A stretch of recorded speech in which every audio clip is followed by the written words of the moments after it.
우리 먼저 오디오 성경으로 하나의 말씀을 듣겠습니다. 요한복음 11장 33절입니다. 예수께서 그가 우는 것과 또 함께 온 유대인들이 우는 것을 보시고 심령의 비통히 여기시고 불쌍히 여기사 이르시되 그를 어디 두었느냐 이르되 주여 와서 보옵소서 하니 예수께서 눈물을 흘리시더라. 이에 유대인들이 말하되 보라 그를 얼마나 사랑하셨는가 하며 그중 어떤 이는 말하되 맹인의 눈을 뜨게 한 이 사람이 그 사람은 죽지 않게 할 수 없었더냐 하더라. 이에 예수께서 다시 속으로 비통히 여기시며 무덤에 가시니 무덤이 굴이라 돌로 막았거늘 예수께서 이르시되 돌을 옮겨 놓으라 하시니 그 죽은 자의 누이 마르다가 이르되 주여 죽은 지가 나흘이 되었음에 벌써 냄새가 나나이다. 예수께서 이르시되 내 말이 네가 믿으면 하나님의 영광을 보리라 하지 아니하였느냐 하시니 돌을 옮겨 놓으니 예수께서 눈을 들어 우러러 보시고 이르시되 아버지여 내 말을 들으신 것을 감사하나이다. 항상 내 말을 들으시는 줄을 내가 알았나이다. 그러나 이 말씀하옵는 것은 둘러선 무리를 위함이니 곧 아버지께서 나를 보내신 것을 그들로 믿게 하려 함이니이다.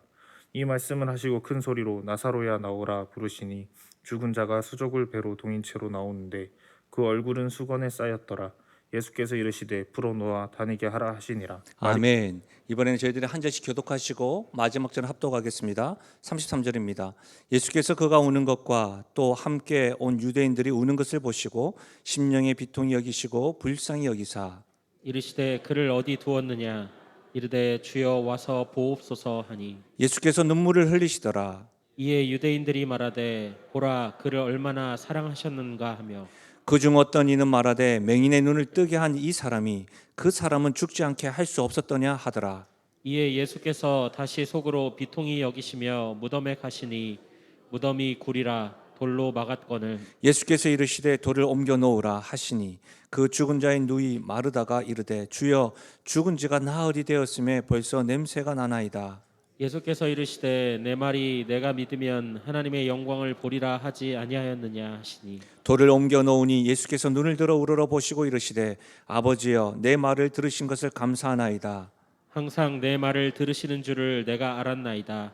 그러나 이 말씀 하옵는 것은 둘러선 무리를 위함이니 곧 아버지께서 나를 보내신 것을 그들로 믿게 하려 함이니이다. 이 말씀을 하시고 큰 소리로 나사로야 나오라 부르시니 죽은 자가 수족을 배로 동인 채로 나오는데 그 얼굴은 수건에 쌓였더라. 예수께서 이르시되 풀어 놓아 다니게 하라 하시니라. 아멘.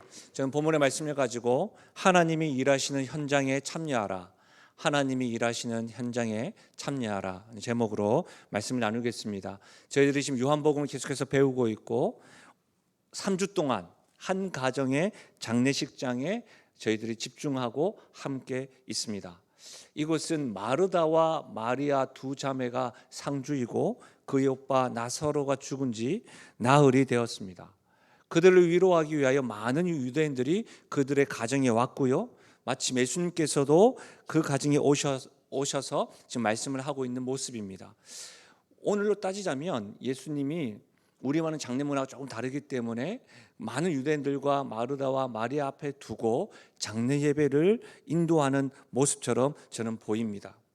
그래서 이와 같은 관점으로 보면 그분께서 하시는 그 말씀에 주목하여서 슬픔 중에 있는 유가족들 뿐만 아니라 지금 우리 역시도 이 장례식장에 함께 하고 있는 우리들에게도 주시는 그 말씀을 통하여 우리가 위로가 되었으면 좋겠습니다.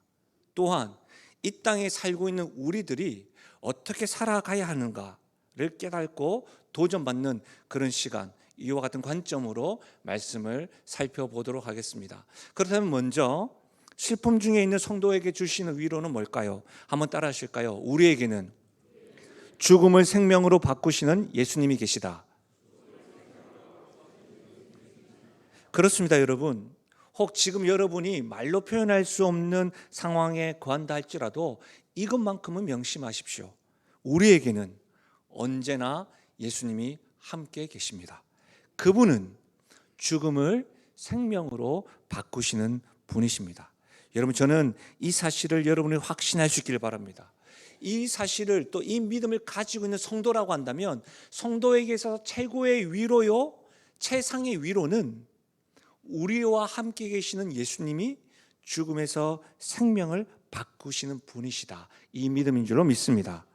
여러분, 인생이라는 이름에 죽음보다 더 큰 슬픔이 있을까요? 죽음만큼 우리를 두렵게 만드는 것이 있을까요? 경제적인 어려움도, 관계의 힘겨움도, 내적인 우울함도, 미래에 대한 불안감도 여러분 죽음만큼 우리를 위협할 수 없습니다. 그런데 그런 우리에게 죽음을 생명으로 바꾸시는 예수님이 계십니다. 그분이 말씀하셨죠. 우리가 지난주에 살펴봤는데요. 요한복음 11장 25절에 나는 부활이요 생명이니 나를 믿는 자는 죽어도 살겠고 무릇 살아서 나를 믿는 자는 영원히 죽지 아니하리라. 사랑하는 여러분, 예수님만이 죽음을 생명으로 바꾸시는 분임을 믿을 수 있기를 바랍니다. 요한복음 20장에는 요한복음의 기록 목적이 기록되어 있죠. 그 말씀에 보면 예수님은 요한복음에 기록되지 않은 많은 이적들도 행하셨다. 만약에 그 기록들 다 기록해 놓으려고 한다면 이 세상에 책이 부족할 것이다 할 정도로 많은 이적을 행하셨다고 하였습니다. 특별히 여러분 이적만 행하셨던 것이 아니라 죽은 자를 살리시는 사건이 마태복음에서 요한계시록까지 이르는 신약 성경에 3번 기록되어져 있습니다. 야이로의 딸을 그의 가정에서 예수님이 살리셨습니다. 과부의 아들을 장래 행렬에서 예수님이 살리셨습니다. 그리고 지금 죽은 지 나흘이 된 나사로를 살리셨습니다. 그런데 죽은 지 나흘이 된 이 나사로를 살리는 요한복음에서만 예수님께서 죽은 자를 살리신 분명한 목적을 드러내고 있습니다. 그 목적이 42절인데요. 함께 읽어볼까요? 42절입니다. 시작. 항상 내 말을 들으시는 줄을 내가 알았나이다. 그러나 이 말씀하옵는 것은 둘러선 무리를 위함이니 곧 아버지께서 나를 보내신 것을 그들로 믿게 하려 함이니이다. 이런 무슨 말입니까? 나사로를 살리시는 일을 통해서 예수님만이 하나님이 보내신 분이라는 사실을 밝히기 위함입니다. 이 일을 통해서 예수님만이 죽음에서 생명으로 바꾸시는 분이라는 사실을 보여주시고 그래서 무리들이 예수님을 믿게 하기 위하여 이 일을 행하셨다라고 하는 목적이 분명히 기록되어져 있습니다. 예수님은 하나님이 하시는 일, 이 일을 알고 계셨고 또 살아가는 나사로가 죽을 병에 걸렸음을 알고 있었기 때문에 죽은 이후에 이제야 오신 겁니다. 그러니까 뭐 능력이 없어서 사랑이 부족해서 늦게 오신 것이 아니라 이 사실을 알고 이제 왔던 것이죠. 그리고 뭐라고 하십니까? 큰 소리로 나사로야 나오라 하실 때에 나사로가 수족을 배로 동인 채로 무덤에서 나왔습니다. 사랑하는 여러분, 죽은 나사로를 통해서 죽은 나사로가 다시 살아남음으로 통해서 많은 유대인들이 위로하러 왔다가 예수님을 믿게 되었습니다. 근데 말입니다. 만약에 죽은 자가 살아나는 현장에 있던 둘러선 그 무리들 사이에 지금 온라인과 현장에서 예배드리는 우리가 둘러선 그 무리들 사이에 있었다면 우리는 예수님을 믿었을까요? 여러분 어떻게 생각하십니까? 우리 눈으로 보기에는 우리와 다를 바 없는 30대 청년입니다. 그리고 분명히 우리가 보는 거죠. 죽은 자를 일으켰다는 것을 보면 보통 사람은 아닌데 하나님이 보내신 자, 선지자 정도는 믿을 수 있겠는데 우리 눈에 보이는 그 젊은이들 하나님처럼 믿을 수 있을까요? 어떠세요? 당시 현장에는 예수님을 믿는 사람도 있었지만 예수님을 믿지 못한 사람들도 많았습니다. 믿지 않았을 뿐만 아니라 예수님을 고발하는 사람들까지 있었다라고 오늘 말씀 하반절에 있습니다. 사랑하는 여러분, 무슨 말일까요? 죽음을 생명으로 일으키는 현장에서도 믿는 사람과 믿지 않는 사람이 이렇게 갈린다는 말입니다. 그렇다면 지금 하나님을 믿노라고 예배드리는 우리조차도 주님을 믿는다고 자신하고 믿음을 고백하지만 삶의 현장에서 주님께서 일하시는 것을 보고서야 믿는 사람이 있는 반면에 보고도 믿지 못하는 사람이 있다는 사실입니다. 또한 삶의 현장에서 아무 일이 일어나지 않을 경우에는 분명히 믿음이 있는 것 같은데 주님에 대한 우리의 믿음이 참으로 무의미하다고 느끼는 분들도 있습니다. 여러분은 어떠합니까? 그런데 여러분 그거 아십니까? 예수님께서는 죽은 나사로를 일으키시기 전에 마르다에게 나는 부활이요 생명이다 라고 너는 이것을 믿느냐라고 말씀했다는 말입니다. 무슨 말이냐면 하나님이 나사로를 일으키시는 사건을 통해서 많은 무리들이 믿게 하기 위하여 그 사건을 일으키셨는데, 이 사건을 일으키시기 전부터 마르다에게 물어보았던 거예요. 나는 부활이요 생명인데 너 이거 믿겠니? 내가 죽음을 생명으로 바꿀 수 있다는 것을 너는 믿느냐? 반복적으로 물으셨다는 겁니다. 그리고 오늘 일으키시기 전에도 또다시 물으십니다. 40절입니다. 예수께서 이르시되 내 말이 너가 믿으면 하나님의 영광을 보리라 하지 않겠느냐. 사랑하는 여러분, 지금 예수님께서 역사하시고 기적을 일으키시기 전에 믿음을 물어보고 있는 거예요. 그런데 지금 예수님 말씀을 듣고 있는 마르다의 상태가 어떠합니까? 오빠가 살아있을 동안에는 예수님이 오시기만 하면 된다는 희망이 있었습니다. 오빠가 죽었습니다. 하루가 지났습니다. 이틀이 지났습니다. 3일이 지날 때까지도 예수님이 지금이라도 오시기만 한다면 신락 같은 희망을 가지고 있었습니다. 근데 나흘이 되어 이제는 오빠의 죽음을 받아들일 수밖에 없었습니다.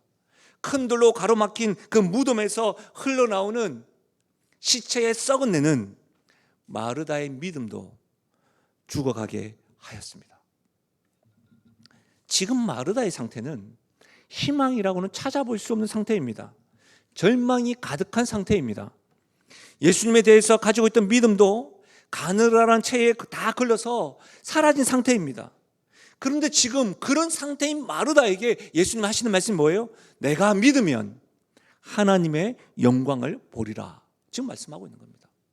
사랑하는 여러분, 지금 마르다뿐만 아니라 절망과 슬픔이 가득한 우리에게도 예수님이 지금 말씀하고 있는 겁니다. 밀려오는 파도처럼 끝없이 몰려오는 문제들 앞에서 지금 예수님이 저와 여러분에게 묻고 있는 겁니다. 너가 믿으면 하나님의 영광을 보리라. 사랑하는 여러분, 모두가 안 된다고 하고 불가능하다고 생각하는 그때에도 예수님이 지금 묻고 있는 겁니다. 넌 나를 믿느냐? 이렇게 말씀하시는 이유가 뭘까요? 이렇게 말씀하실 수 있는 상황이 뭘까요? 예수님만이 죽음에서 생명으로 바꾸시는 분이기 때문에 이렇게 물을 수 있는 것입니다. 사랑하는 여러분, 만약 이 사실이 확신하다면, 죽음을 생명으로 바꾸시는 분이 예수님이 틀림이 없다면, 그분이 언제나 나와 함께 계시다고 한다면 우리에게는 염려와 불안이 없어야 되는 것 아닐까요? 우리에게는 염려와 불안이 아예 사라져야 되는 것이 많지 않겠습니까? 그런데 우리는 늘 먹고 사는 문제로 인해 염려와 근심이 끊이지 않습니다. 사랑하는 여러분, 주님이 나와 함께 함을 믿고 있음에도 불구하고 슬픔과 근심이 계속해서 나를 사로잡으려 할 때에도 죽음을 생명으로 바꾸는 분이 예수님이시다. 그 예수님이 나에게 있다. 이 사실을 붙잡고 또 붙잡을 때에 우리에게 하나님께서 주시는 참된 위로가 평안이 있음을 확신하고 믿을 수 있기를 바랍니다. 여러분, 빌립보서 4장 6절과 7절 우리 같이 한번 읽어볼까요? 빌립보서 4장 6절과 7절입니다. 같이 읽겠습니다. 시작. 아무것도 염려하지 말고 다만 모든 일에 기도와 간구로 너희 구할 것을 감사함으로 하나님께 아뢰라. 그리하면 모든 지각에 뛰어난 하나님의 평강이 그리스도 예수 안에서 너희 마음과 생각을 지키시리라. 아멘. 빌립보서의 저자는 사도 바울입니다. 지금 사도 바울이 지금 로마 감옥에 갇혀 있습니다. 노사도입니다. 여러분, 그의 고백을 한번 들어보십시오. 아무것도 염려하지 말고 다만 모든 일에. 여러분, 지금 그는 편안하고 안전할 때 고백하는 것이 아닙니다. 몸이 새할 대로 새하였습니다. 언제 출소할지 모릅니다. 그때에 지금 빌립보 교인들에게, 빌립보 성도들에게 빌립보서를 기록하는데 빌립보서의 전체적인 주제는 주 안에서 기뻐하라는 거예요. 여러분, 그것을 강조하면서 고백하는 겁니다. 이것은 죽음을 생명으로 바꾸시는 예수님을 경험한 자만이 할 수 있는 고백입니다. 사랑하는 여러분, 사도 바울의 고백과 말씀이 아니라 하나님께서 우리에게 전하는 말씀으로 들어보십시오. 하나님께서 사도 바울을 통해서 우리에게 지금 말씀하시는 거예요. 아무것도 모든 일에 염려하지 말고 나에게 말하라. 아무것도 모든 것을. 여러분, 이 말씀에 하나님의 근거 있는 자신감이 새겨져 있는 거 느껴지십니까? 저는 여러분을 섬기는 목사입니다. 때로는 여러분이 제가 피곤하고 좀 불편하고 바쁘신데 해서 여러분의 어떤 어려움들을 이야기하지 않고 막 지나갈 때가 있어요. 그러면서 한 번씩 목사님이 전해줄 줄 알았죠. 그럴 때마다 내가 말해야 알죠. 저 그럴 때가 있다고요. 그러면서 막 서운해 하시면 나도 서운해요. 근데 제가 기도하겠습니다 한다고요. 여러분 무슨 말이냐면 저는 여러분의 목사입니다. 그러나 여러분 제가 여러분에게 아무것도 모든 것을 염려하지 말고 나에게 다 이야기해봐요. 내가 다 들어줄게요. 전 말 못합니다. 말 못해요. 딱 봐도 알잖아요. 능력 없이 보이는 거. 근데 여러분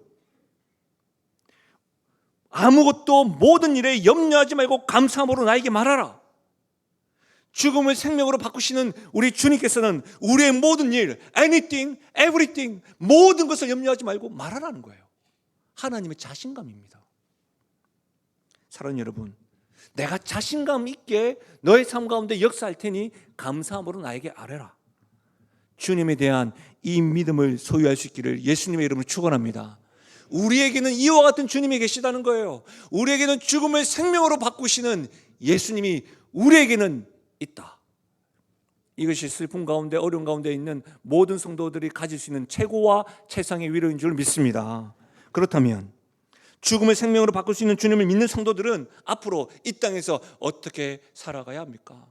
한번 따라 하실까요? 하나님이 일하시는 현장에 참여하라. 그렇습니다, 여러분. 하나님이 일하시는 현장에 참여해야 합니다. 이것은 명령이 아닙니다. 우리에게 이렇게 묻는 것입니다. 내가 부활이요 생명이며 내가 죽음을 생명으로 바꾸는 자이면 너는 어떻게 살겠니? 라고 지금 이렇게 묻고 있는 겁니다. 이것은 명령이 아니죠. 초청입니다. 너무너무 좋은 일이 있는데 나와 함께 하지 않을래? 권면입니다. 오늘 39절과 44절에 보시면 그 장례식장에 모여있는 자들에게 예수님 말씀을 뭐라고 하세요? 돌을 옮겨 놓으라, 풀어놓아 다니게 하라 라고 말씀하는 거예요. 사랑하는 여러분, 부활이요 생명이신 예수님을 믿는 모든 성도들이 이 주님의 초청에 참여하면 참 좋겠습니다. 한국교회 수많은 교회 가운데 사랑하는 영신교회가 하나님이 일하시는 현장에 기쁘게 참여하면 참 좋겠습니다. 사랑하는 여러분, 우리 주변에는요 생명의 주체 되시는 주님을 모른 채 죽음의 그늘을 맞이하는 분들이 있습니다. 그냥 달려갑니다. 주저앉아 있는 인생들도 있습니다. 시르에 빠져서 무덤에 갇혀 악취를 풍기듯 세상의 것이 전부인 양 쫓아가는 사람들이 있습니다. 주님을 믿는다고 말은 하지만 죽음의 현실을 생명으로 극복하지 못하고 낭망할 뿐만 아니라 믿음을 상실한 채 좋은 게 좋은 거 아니냐라고 살아가시는 분들도 있습니다. 교회 안에서도 있다는 말입니다. 저는 이런 분들이 수위에 온몸에 묶여서 자유롭지 못한 나사로와 다름이 없는 모습으로 보입니다. 사랑하는 여러분, 죽음을 생명으로 바꾸시는 예수님을 믿으신다면 주님께서 일으키시는 그 역사의 현장에 참여하십시다. 세상에 매이고 갇힌 자를 생명 되시는 주님으로 나올 수 있도록 우리가 돌을 옮겨주거나 묶인 것이 있다면 풀어주는 일에 우리가 여러분 옷 거지고 함께 동참할 수 있기를 바랍니다. 저는 이 말씀을 계속해서 3주간 동안 묵상하고 있잖아요. 나사로를 일으키시고 슬픔을 당한 마르다와 마리아를 위로하시는 이 예수님의 모습에서 하나님의 일하시는 현장에서 참여하는 구체적인 방법, 예수님의 모습에서 구체적인 방법 두 가지를 여러분에게 제안하려고 합니다. 첫 번째로, 슬픔을 당하여 우는 자들과 함께 우십시오. 예수님은 나사로의 죽음 앞에서 우셨습니다. 슬픔을 당하고 우는 자들을 보시면서 비난하지 않으셨습니다. 가르치지 않으셨습니다. 무관심하지 않으셨습니다. 함께 우십니다. 불쌍히 여기시고 비통해 하십니다. 33절입니다. 예수께서 그가 우는 것과 또 함께 온 유대인들이 우는 것을 보시고 심령에 비통히 여기시고 불쌍히 여기사. 사랑하는 여러분, 우리가 예수님처럼 슬픔을 당하고 우는 자들과 함께 우는 것이 하나님이 일하시는 현장에 참여하는 방법입니다. 다른 무엇으로 그들에게 다가가지 않습니다. 즐거워하는 자들에게는 함께 즐거워하고 슬픔을 당한 자들에게는 함께 우는 것이죠. 로마서 12장에 즐거워하는 자들과 함께 즐거워하고 우는 자들과 함께 울라. 때로는 우는 자들 앞에서 위로한다는 것이 라떼 이야기하면서 이해를 하면서도 가르치려 할 때가 있습니다. 정말로 그걸 의도한 것이 아닙니다. 그런데 의도하는 한 것과는 달리 전혀 다른 방향으로 관계가 서운하게 느껴질 때가 있지 않습니까? 우리 주변에 보시면 공감 능력이 떨어지시는 분들이 간혹 있습니다. 왜 힘들어할까? 왜 그것이 상처가 되지? 왜 우는지 모르겠다고 말씀하시는 분들이 있습니다. 어떻게 상대방의 그 감정을 수용해야 하고 위로해야 하는지를 모르는 분들이 있습니다. 여러분, 그럴 수 있습니다. 대체로 이 공감 능력이 부족하신 분들은 자신의 욕구나 감정을 수용받아 본 경험이 적거나 없는 분들이 그러합니다. 그러나 성도는요, 누구나 다른 사람의 아픔과 슬픔을 공감할 수 있습니다. 누구나 성도는 우는 자들과 함께 울 수 있습니다. 왠지 아세요? 말씀을 들어보십시오. 고린도후서 1장 3절입니다.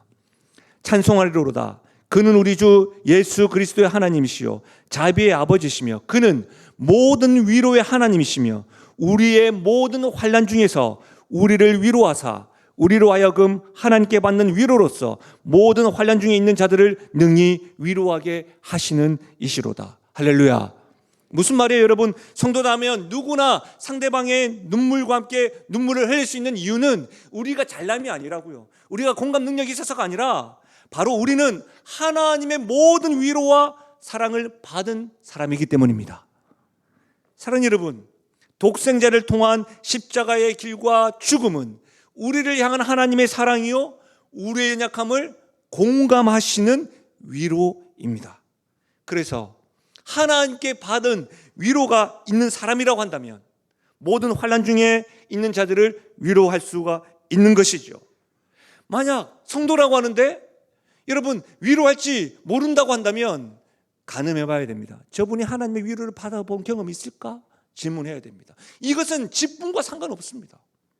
하나님의 위로를 받은 사람은 위로할 수 있는 것입니다.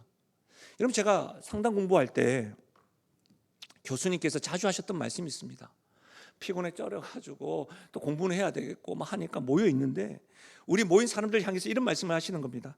아이고, 여기 아프고 상처받은 사람들이 다 오셨네요. 그러니까 이렇게 눈 뜨는데 그래서 잘 도울 수 있는 사람이 될 거예요 라고 이야기하시더라고요. 무슨 말이냐면 시간이 지나면서 저는 교수님의 말을 이해할 수가 있었어요. 상담으로 도와주는 위치에 있는 사람이라고 해서 탁월하고 앞서 있는 사람들이 아니라는 거예요. 사실은 더 상처 많이 받았고 더 큰 위로를 많이 받아본 일이 있기 때문에 다른 사람을 더 이해하고 공감하여 함께 즐거워하고 울 수 있는 사람이 된다는 거예요. 사랑하는 여러분, 참 성도라고 한다면 하나님에게 수없이 많은 받는 위로와 사랑 때문에 우리도 사랑하고 위로할 수 있다는 사실입니다. 우리가 하나님의 위로와 사랑을 받는 자라고 한다면 우리는 슬픔을 당하고 우는 자들과 함께 울 수가 있습니다. 사랑하는 여러분, 슬픔을 당하여 우는 자들과 함께 울며 그것이 하나님이 일하시는 현장이라는 것을 알고 즐거이 그 일에 동참할 수 있기를 예수님의 이름으로 간절히 부탁드립니다. 두 번째로 하나님이 일하시는 현장에 참여하는 방법은 한번 따라하실까요? 개인보다 무리를 위해 기도하라. 그렇습니다, 여러분. 예수님의 공생의 기간 동안 대표적인 예수님의 모습은 당연 기도하는 모습입니다. 그분은 바쁘고 피곤한 중에도 새벽 오히려 미명에 기도하셨습니다. 십자가를 지시기 전에도 겟세마네 동산에서 눈물과 땀방울이 핏방울이 변할 정도로 기도하셨습니다. 십자가 상에서도 예수님은 저들의 죄를 사여 주시기를 간구하셨습니다. 그리고 오늘 말씀에서 하나님이 일하시기 전에 기적을 일으키시기 전에도 하나님께 감사하며 기도하셨습니다. 여러분 41절과 42절 말씀을 함께 읽어볼까요? 41절과 42절입니다. 함께 읽겠습니다. 시작. 돌을 옮겨 놓으니 예수께서 눈을 들어 우러러보시고 이르시되 아버지여 내 말을 들으신 것을 감사하나이다. 항상 내 말을 들으시는 줄을 내가 알았나이다. 그러나 이 말씀하옵는 것은 둘러싼 무리를 위함이니 곧 아버지께서 나를 보내신 것을 그들로 믿게 하려 함이니이다. 지금 예수님께서 무덤 앞에서 기도하고 계신데 이 기도하는 모습이 여러분 오병이어를 가지고 축사하시는 모습과 유사하지 않습니까? 감사 기도하고 있는 거죠. 근데 여러분 예수님의 기도에 한번 집중해 보십시오. 예수님 기도는 이렇게 기도하십니다. 항상 예수님의 기도하는 것을 하나님께서 들으신다는 것을 알고 있다는 겁니다. 알고 기도한다는 거예요, 예수님이. 물론 아들 되신 예수님께서 아버지 되시는 하나님께서 성부 하나님께서 들으시는 것은 당연하지 않겠어요? 하나님의 자녀인 우리가 아버지 하나님께 기도할 때 하나님은 당연히 응답하시고 들으십니다. 근데 여러분 단지 기도를 들으시는 것을 하나님과 나와의 관계로만 끝나지 말고 예수님의 기도의 특징이 뭐예요? 항상 무리를 위해 기도한다는 거예요. 예수님의 기도의 주제는 항상 제자들을 위해서 기도하는 거예요. 남겨둔 우리들, 예배드리고 있는 우리들을 위해서 기도한다는 거예요. 예수님이 왜 항상 무리를 위해서 기도하실까요? 그 기도를 하나님이 기뻐하시기 때문이에요. 그 기도에 하나님이 항상 응답하시기 때문에 예수님은 개인 기도보다 무리를 위한 기도를 하셨다는 겁니다. 제가 말씀을 준비하는 가운데 어느 분의 설교를 들었는데 그분이 누군지 지금 생각이 안 나요. 근데 그 설교 내용 가운데 한 스토리, 이야기가 있었는데 그 이야기가 이런 이야기였습니다. 타 종교에 다니시는 분이 교회에 한번 탐방 같은 걸 하셨답니다. 탐방을 하셨는데 교회에 딱 와보니까 교회 성도들 막 기도하는 것이죠. 근데 그 기도하는 모습을 보고 굉장히 놀랬다는 거예요. 왜냐하면 본인이 믿고 있는 종교에서도 기도를 많이 한대요. 근데 본인들은 보통 개인 기도, 자기 자녀를 위해서 기도, 건강 기도, 자기 부모를 위해서 기도 다 개인 기도를 해요. 근데 교회에 와보니까 민족을 위해서 기도하지, 자기 자식도 아닌데 다음 세대를 위해서 기도하지, 자기 부모도 아닌데 환우들을 위해서 기도하지. 근데 기도할 때 그냥 기도하는 것도 아니고 주여! 삼창 기도하지, 눈물 흘리면서 기도하지. 그 기도를 들으면서 저는 깜짝 놀랐다는 거예요. 사랑하는 여러분, 만약 말입니다, 우리의 기도하는 모습과 기도하는 내용을 듣고 예수님을 알지 못하는 사람이 보고 듣는다면 자신과 다를 바가 없는 기도라고 할까요? 우리와 똑같네 라고 할까요? 만약 우리가 기도하는 모습과 기도하는 내용을 듣고 하나님을 믿는 교회 성도 다를 바가 없네라고 할까요? 역시 하나님 믿는 성도는 다르네 라고 할까요? 여러분 창세기 12장 2절을 한번 들어보실래요? 내가 너로 큰 민족을 이루고 내게 복을 주어 내 이름을 창대케 하리니 너는 복이 될지라. 너를 축복하는 자에게는 내가 복을 내리고 너를 저주하는 자에게는 내가 저주하리니 땅의 모든 족속이 너로 말미암아 복을 얻을 것이라 하신지라. 여러분 이 말씀 굉장히 중요합니다. 하나님께서요 한 사람을 불러서 하나님 알지 못하는 한 사람 아브라함을 불러서 그 아브라함을 통하여 예수 그리스도가 오기까지 하는 그 복을 말씀하는 약속 아닙니까? 그런데 제가 이 약속된 말씀을 가지고 우리 교회 중보기도 학교할 때 강의할 때 이렇게 강의한 적이 있습니다. 학회에서는 인정하지 않지만 이 말씀을 통하여 중보기도의 원리를 알 수 있는데 그 원리가 뭐냐면 반사의 원리라고. 반사의 원리. 학회에서 인정하지 않기 때문에 어디에 가서 찾아볼 수 없다고. 잘 들으시라고. 반사의 원리. 제가 그렇게 말씀드린 적이 있습니다. 왜 그러냐면 하나님께서 아브라함에게 약속할 때 뭐라고 이야기해요? 하나님께서 아브라함 약속할 때 복의 근원이 된다, 자손의 복을 주겠다, 기업을 주겠다 하시면서 너가 축복하는 자에게 내가 축복하고 너를 저주하는 자에게 내가 그를 저주하겠다고 이야기하시는 거예요. 무슨 말이에요? 성도인 내가, 하나님의 복을 받은 내가 축복하는 자에게 하나님이 축복한다는 말입니다. 이해하시겠습니까? 그래서 여러분 제가 그렇게 이야기했어요. 여러분 저는 사실 우리 자녀를 위해서, 가정을 위해서 기도 잘 안 합니다. 그런데 여러분은 가정을 위해서 기도 많이 합니다. 근데 여러분의 가정을 위해서, 자녀를 위해서 기도할 때에 제가 받고 싶은 복, 제가 누리고 싶은 복, 우리 자녀에게 필요한 복을 위해서 생각하면서 기도한다는 거예요. 반사의 원리. 하나님이 그것을 아시고 누구에게? 저에게 복을 주신다는 거예요. 트르키예와 시리아에 이번에 제가 보고 받으니까 우리 성도들이 한 끼 음식으로 많은 헌금을 해주셨습니다. 지금 그렇게 기관과 연결하고 있는데요. 트르키예, 시리아 가보지 못했어요. 근데 여러분, 우리가 이렇게 생각하는 거죠. 내가 차난 받을 때 어떤 마음일까? 어떤 도움이 필요할까? 그 마음으로 그들을 위해서 기도할 때 반사의 원리, 하나님께서 그 기도를 들으시고 나에게도 복을 주신다는 거예요. 사랑하는 여러분, 개인을 위해서 기도하는 것이 아니라 무리를 위해서 기도하는 것을 하나님께서 기뻐하시고 항상 응답하신다는 사실입니다. 이 사실이 확실하다면 우리는 개인이 아니라 무리를 위해서 기도하는 그 기도가 하나님의 일을 경험할 수 있는 가장 직접적이고 판타스틱한 방법이라는 사실입니다. 사랑하는 여러분, 저는 한 번씩 상담을 하고 할 때 급할 때는 저기 본당 옆에 있는 중보기도실에 갑니다. 중보기도실에서 있을 때에 여러분, 중보기도자를 수고하는 중보기도자들에게 감격이 되고 감사해요. 근데 칸이 너무 많이 비어 있어요. 제가 보기에는 이전에 하셨던 권사님들 충분히 그 시간에 기도하실 수 있고 다른 일을 하시는데 함께 할 수 있는 집사님들도 분명히 있을 것인데 안타까움이 있어요. 저는 그 칸이 가득 찼으면 좋겠습니다. 작은 교회 모임에서 동력교회와 동력 선교사들과 동력 기관을 위해서 기도하는 것, 여러분 쉬지 않기를 바랍니다. 우리 교회가 믿음의 세대와 다음 세대, 환우, 그리고 지역 사회를 위해서 지금보다 더 간절하게 기도하며 하나님이 기뻐하시는 비전을 발견할 수 있기를 주님의 이름으로 간절히 부탁드립니다. 저는 오늘로 마지막으로 내일부터는 안식일을 가지게 됩니다. 교회에서 기회 주시고 또 허락해 주셔서 참 감사합니다. 저는 어린 시절부터 사역자라는 이름으로 살았거든요. 27년 되었는데 저 역시도 교회를 잠시 떠나 있는 것이 처음이고 어리둥절합니다. 영신교회도 처음으로 담임 목사에게 이와 같은 것들을 허락하셔서 아마 여러분들도 어리둥절한 것 같습니다. 근데 한 가지 분명한 것이 있습니다.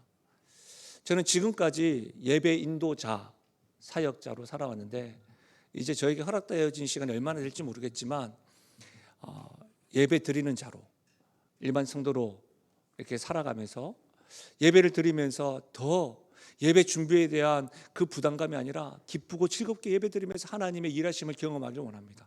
제가 또 목사이니까 목사들과 선교사들을 많이 만나겠죠. 그리고 많은 성도들 만나면서 많이 배우려고 합니다. 하나님 일하심 막 기대가 됩니다. 오늘 아침에 일부 예배 드리기 전에 믿음의 선배님들이 저에게 찾아오셨습니다.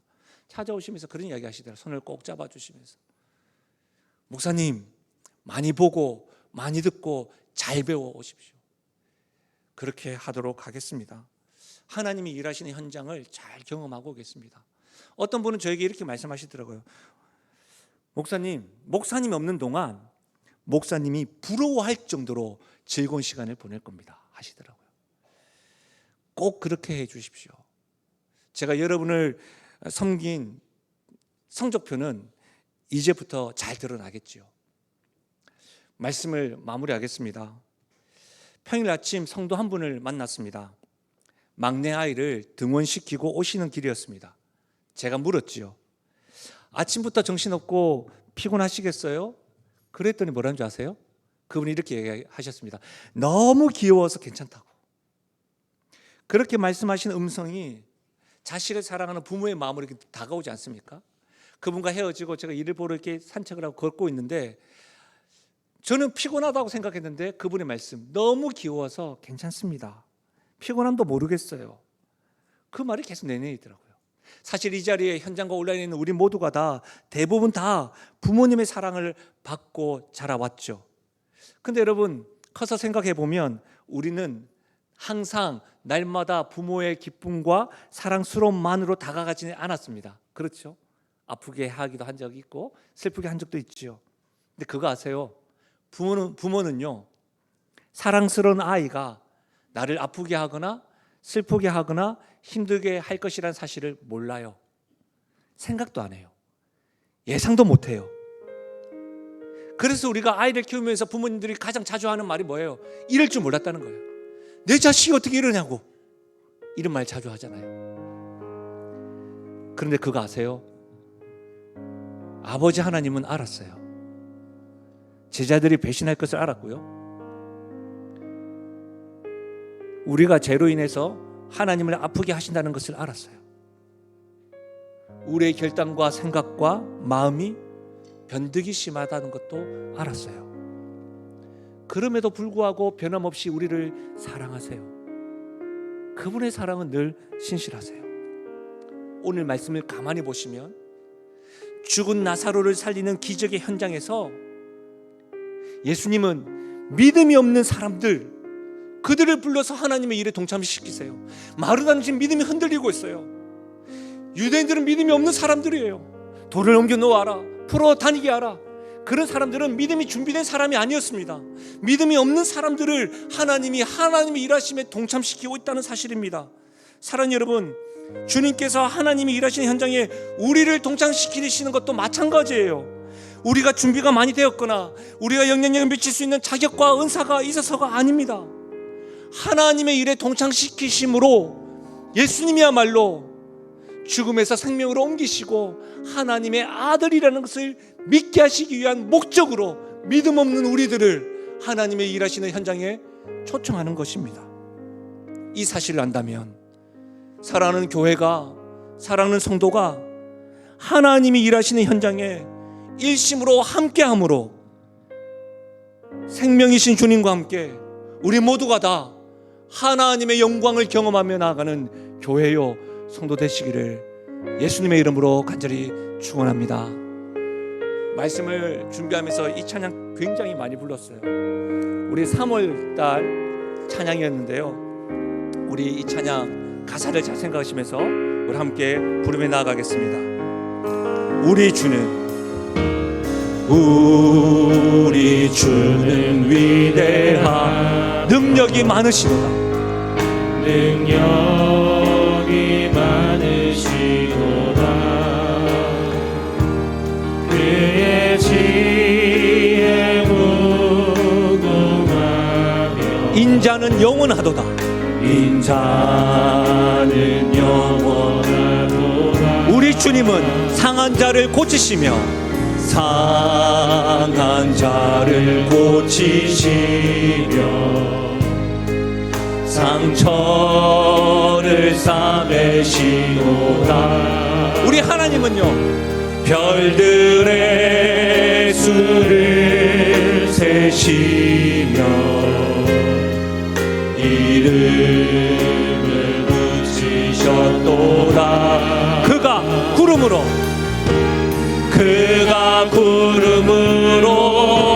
하늘을 덮으시 우리를 위하여, 우리 교회를 위하여. 아멘. 예루살렘아 여호와를 찬송할지어다. 내 하나님을 감사함으로 그 앞에 나가며 주 임재 앞에 우리 이 시간에 주 앞에 다 함께 일어나셔서 찬양하실까요? 우리 주는 위대한 능력이 많으시도다. 능력이 많으시도다. 죽음에서 생명으로 바꾸시는 그분은 그의 지혜 무궁하며 우리 믿음으로 선포하실까요? 우리에게 있는 예수님은 상한 자를 고치시며 상처를 싸매시도다. 별들의 수를 세시며 이름을 붙이셨다. 우리 하나님께서요, 그가 구름으로 하늘을 덮으시며 땅을 위하여 우리 믿음으로 선포하며 나가실까요? 그가 구름으로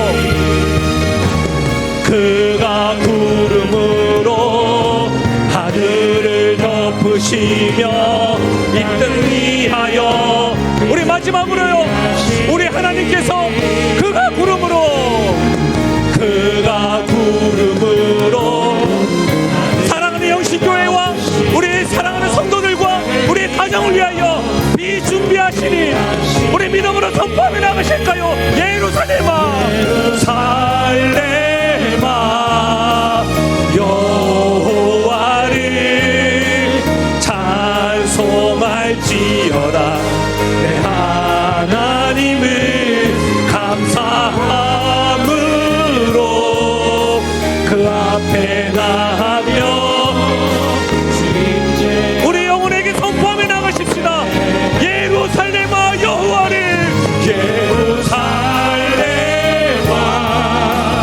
여호와를 찬송할지어다. 내 하나님을 감사함으로 그 앞에 나가며 주님께 우리 전심을 다하여 선포하실까요? 주님의 높고 위대하심을, 높고 위대하심을 내 영혼이 찬양하네. 주님의 높고 위대하심을 내 영혼이 찬양하네. 주님의 높고 위대하심을, 주님의 높고 위대하심을 내 영혼이 찬양하네. 주님의 높고 위대하심을 내 영혼이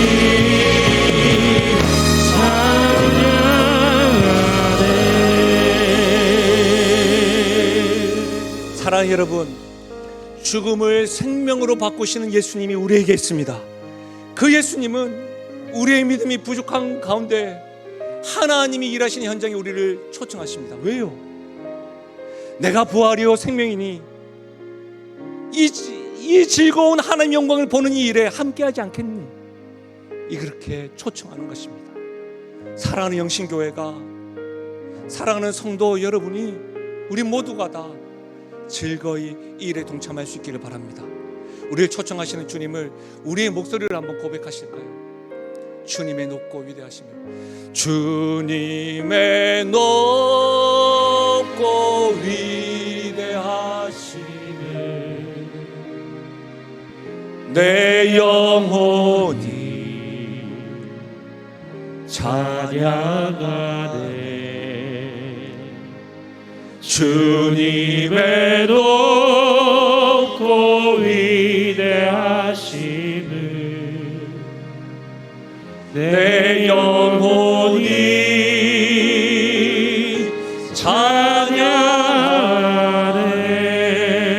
우리 시간 한번 기도하며 나가십시다. 하나님 아버지, 슬픔과 어려움 가운데 우리의 최상이요 최고의 위로가 우리에게는 죽음을 생명으로 바꾸시는 예수님이 계시고, 그 예수님이 하나님이 일하시는 현장에 초청하신다는 사실을 알고 우리가 그 예수님을 믿는 믿음으로 삶의 현장에서 하나님의 영광을 보는 교회요 가정이요 성도 되게 해달라고 성령께서 우리 심령에 주시는 기도 제목을 가지고 함께 소리내어 기도하며 나가시겠습니다.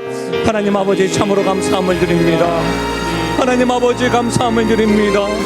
하나님 아버지, 하나님 아버지, 우리를 위하여 구름으로 하늘을 덮으시고 우리를 위하여 비를 준비하시는 하나님 아버지, 우리가 감사함으로 주 앞에 기도하며 하나님 일하시는 현장에 나아가겠노라고 고백하며 나아갈 수 있도록 도와주시고, 우리에게는 죽음의 생명으로 바꾸시는 하나님 예수님의 계심을 알고 고백하며 나아가는 우리가 될 수 있도록 은혜를 더하여 주시옵소서. 은혜를 더하여 주시옵소서. 주님의 그 은혜가 우리에게 나타나게 해주시고, 하나님 아버지, 이 믿음으로 이 삶으로 살아가는 저희들 될 수 있도록 하나님을 도와주시기를 간절히 주님의 일하심을 목도합니다.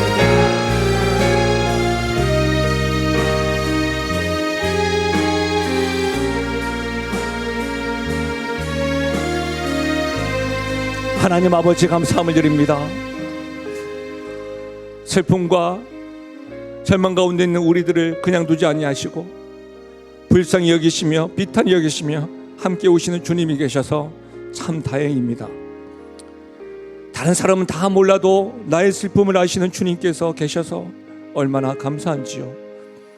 나한 사람을 위하여 울어주시는 예수님이 계셔서 얼마나 감사한지요.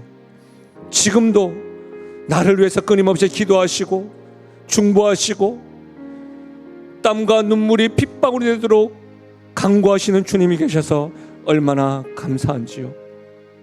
우리에게는 죽음을 생명으로 바꾸시는 예수님이 계시다는 이 믿음을 가지고 주님께서 나에게 그러하셨듯이 하나님이 일하시는 그 현장에 나도 주님을 본받아 그 현장을 즐거이 참여하고 돌들을 옮겨 놓으며 묶인 자들을 풀며 돌아다니게 하는 그런 하나님의 영광을 경험하며 나가는 교회요 성도요 가정되게 하여 주시옵소서.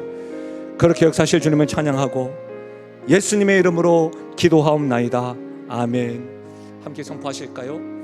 나는 하나님으로부터 부름받은 하나님의 자녀입니다. 우리는 세상으로 보냄받은 그리스도의 제자입니다. 아멘. 요즘에 아침 저녁으로 일교차가 더 심하더라고요. 여러분 건강 유의하시고 한 주 또 한동안 주님의 샬롬 가운데 가시기를 바랍니다. 하나님의 복을 받겠습니다.